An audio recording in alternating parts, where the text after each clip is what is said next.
kita membahas tentang keberadaan Allah, maka kita akan tahu tentang naturnya. Nah, kenapa saya terus-menerus menjelaskan ini? Karena nanti kalau ini tidak betul-betul mendalam, nanti di WDK 2 dan WDK 3 akan kesulitan untuk memahami tentang siapa Kristus, siapa Roh Kudus. Jadi kalau bicara natur, ini satu kesatuan. Yang tentu kita sudah lihat bicara tentang transendennya, bicara tentang imanensinya, bicara tentang yang namanya kemutlakannya, dan bicara tentang personalitasnya. Ini bagi kita transenden, imanen, mutlak, dan personalitas ini kan bagian yang kita lihat kategorinya terpisah, tapi ini tidak terpisah di dalam naturnya Allah. Allah tidak terdiri dari natur-natur ini, tapi Allah di dalamnya ada ini.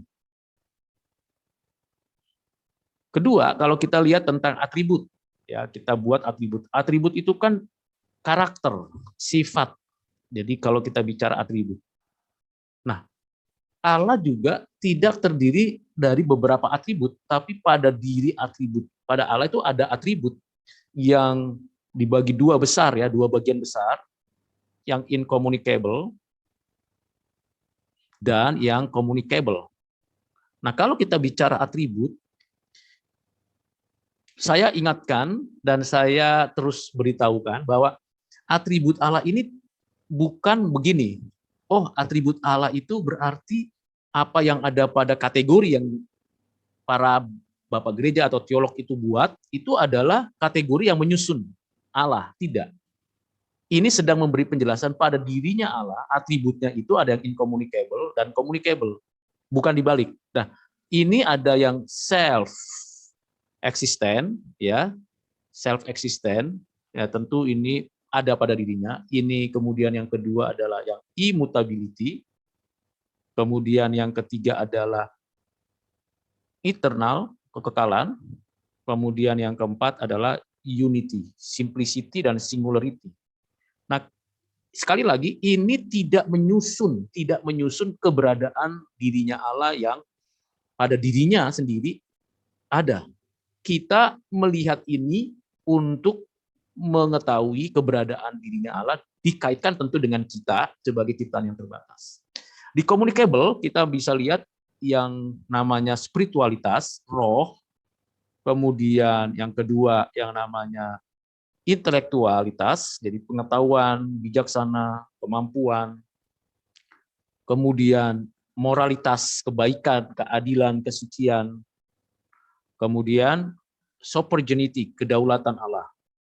Nah, sekali lagi, ini ada pada dirinya Allah, tidak ada yang lebih tinggi, tidak ada yang lebih unggul, tidak ada yang lebih baik, tidak ada istilah comparative, content, container, atau kualitas. Tidak ada yang lebih baik. Tidak ada istilah better than. Jadi tidak ada yang namanya di sini lebih dari. Tidak ada. Semuanya ini similar. Oke. Tetapi, nah ini mesti diingat baik-baik. Apa yang kita pahami dari kategori communicable, atribut, spiritual, intelektual, moralitas, sovereignty, itu seluruhnya dikualifikasi. Artinya mesti dilihat dari kualifikasi incommunicable. Misalnya, spiritualitas Allah itu cukup pada dirinya, ada pada dirinya, tidak berubah, kekal, satu kesatuan. Intelektual Allah cukup pada dirinya, tidak berubah, kekal, satu kesatuan. Moralitas Allah dan sovereignty Allah juga demikian. Tetapi juga satu dengan yang lain, ya, satu dengan yang lain antar atribut itu juga saling mengkualifikasi. Misalnya di dalam moralitas, ya, bicara tentang love tentu kita sudah tahu kasih, dan bicara tentang intelektual ini adalah truth, ya, truth. Lalu ini juga dikaitkan kasih Tuhan adalah kasih yang benar, kebenaran Tuhan adalah kebenaran yang penuh kasih. Jadi antar atribut yang ada, yang dinyatakan Tuhan melalui kisah-kisah dalam Alkitab, firman Tuhan, untuk menggambar keseluruhan dan keutuhan daripada Alkitab mengenai keberadaan Allah. Jadi ini bukan dipisah-pisah ya. Kita membacanya mesti ingat ini untuk proses pembelajaran saja, kategori-kategori. Tapi kalau kita baca, pada mulanya Allah menciptakan langit dan bumi, bumi belum berbentuk dan kosong, gelap gulita menyelimuti samudra raya, dan roh Allah melayang-layang di atas permukaan air, berfirmanlah Allah, jadilah terang, maka terang itu jadi. Di situ sudah ada apa? Allah sumber, self-existent, dia ada pada dirinya. Allah menciptakan segala sesuatu dengan keadaan baik, moralitasnya, mencipta dengan baik, mencipta itu ada otoritasnya, ada intelektualitasnya, ada kesatuannya, menciptakan dari tidak ada menjadi ada, Allah yang berdaulat. Nah, kalau kita baca satu ayat saja, kita bisa menggambarkan communicable dan incommunicable Allah. Dan itu terlihatnya di mana? Kita bisa melihat ini dari nama.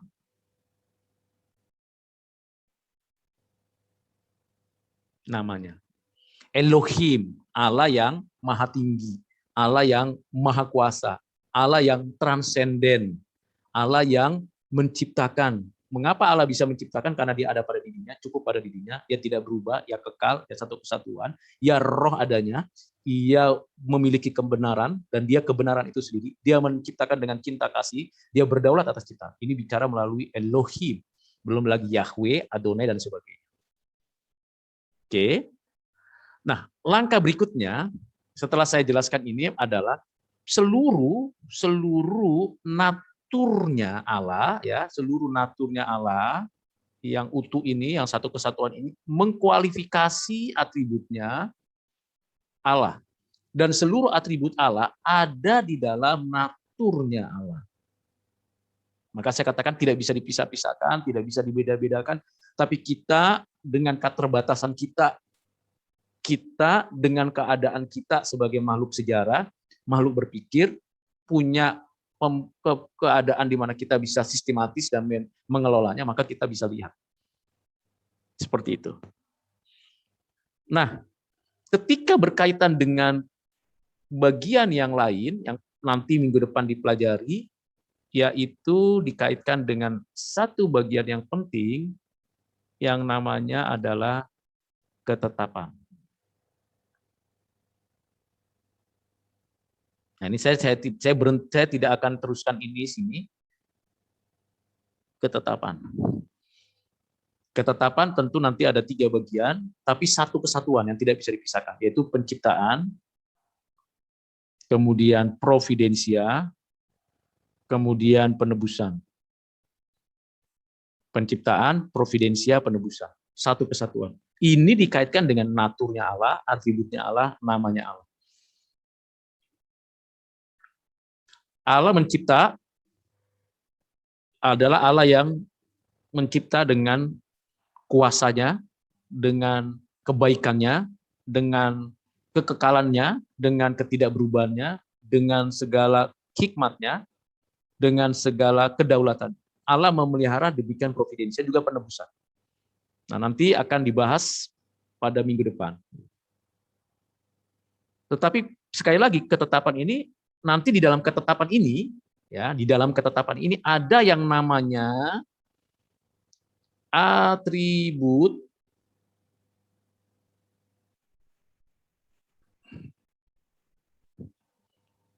yang disebut economical, yang berkaitan dengan ordo pada diri Bapa, Anak, Roh Kudus. Bapa menciptakan segala sesuatu melalui anaknya Tuhan Yesus Kristus oleh Roh Kudus. Bapa memelihara, menjaga, menopang, memerintah segala yang diciptakannya melalui anaknya oleh Roh Kudus.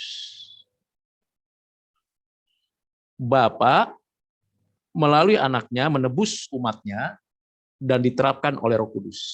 Ini kaitannya dengan ketetapan. Tapi Bapa, Anak, dan Roh Kudus itu naturnya setara, atributnya ada pada mereka, artinya ketiga yang esa, dan namanya nanti berkaitan juga dengan urutan ini. Karena kita tahu, ya kan, Bapa bukan Anak, bukan Roh Kudus.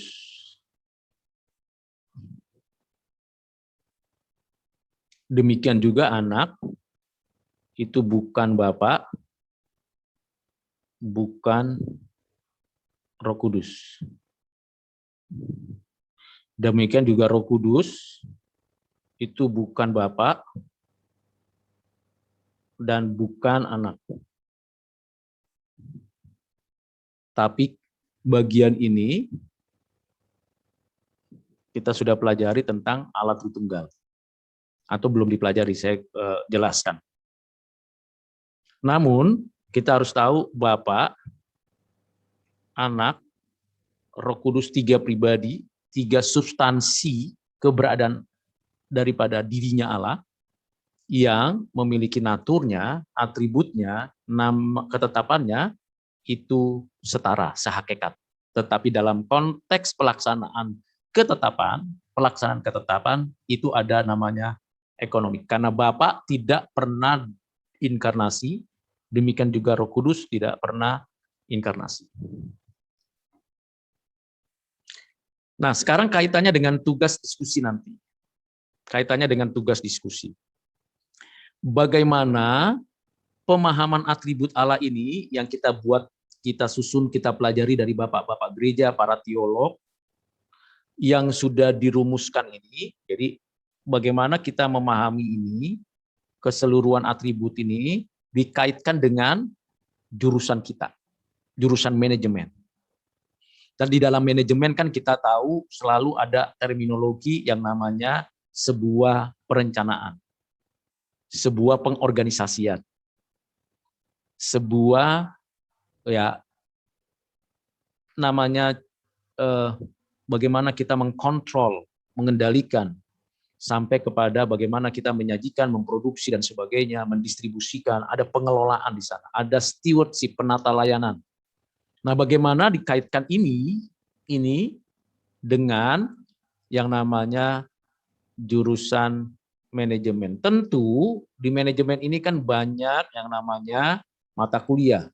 Mata kuliah apa yang bisa dipilih oleh mahasiswa untuk mengetahui kaitannya, misalnya satu mata kuliah apa, misalnya ada satu mata kuliah yang dapat dijadikan contoh. Misalnya apakah leadership, apakah entrepreneur. Dari satu mata kuliah ini dilihat dari prinsip incommunicable dan communicable. Kalau prinsip itu lebih mudah kita lihat, kita perhatikan, karena ini kan tidak ada pada manusia, maka kita menemukan prinsipnya. Prinsip apa yang ada di incommunicable atribut, dan bagaimana kita menerapkan apa yang ada di dalam communicable atribut. Ini jauh lebih rumit, makanya perlu didiskusikan. Ya, perlu didiskusikan dulu, nanti saya akan beritahu penjelasannya dulu. Jadi kalian diskusikan bagaimana kalian tiap-tiap kelompok mendiskusikan, pilih satu mata kuliah atau pilih satu topik dari satu mata kuliah itu yang akan dilihat, dicari pemahamannya untuk dilihat, dikaitkan dengan self-existent, immutability, eternal, unity, spirituality, intellectuality, morality, dan supergenity dari keberadaan Allah, atributnya.